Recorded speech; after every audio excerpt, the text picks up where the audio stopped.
মায়েরা মিথ্যে কথা বলে। ছোটবেলায় যখন খেতে যাইতাম না, বলতো ছেলেধরারা দুষ্টু ছেলেদের ঝুলিতে পুরে নিয়ে যায়। তারপর সবার খাওয়ার শেষে মায়ের জন্য পড়ে থাকা শেষ মিষ্টিটার দিকে যখন তাকাতাম, মা আমাকে ওটা দিয়ে বলতো মায়ের জন্য নাকি তোলা আছে আলাদা করে। মায়েরা মিথ্যে কথা বলে। মনে আছে একবার ঈদের সময় জুতো কিনতে গিয়ে মধ্যবিত্ত বরাদ্দের বাজেটের চেয়ে দামি একজোড়া জুতো পছন্দ হয়েছিল। মুখে কিছুই বলিনি, কিন্তু মা ঠিক বুঝেছিল।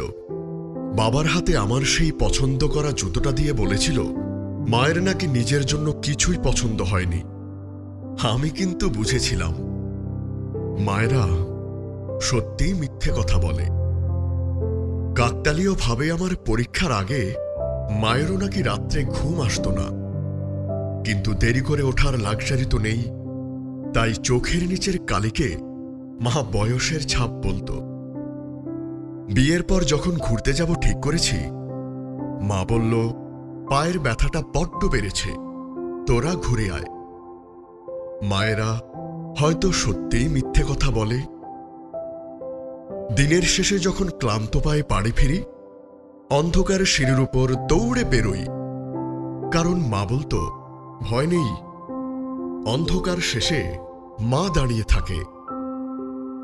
মায়েরা শুধু অপেক্ষায় থাকে। মায়েরা ঘুমোয় না। হয়তো মায়েরাই সবচেয়ে বেশি মিথ্যে কথা বলে।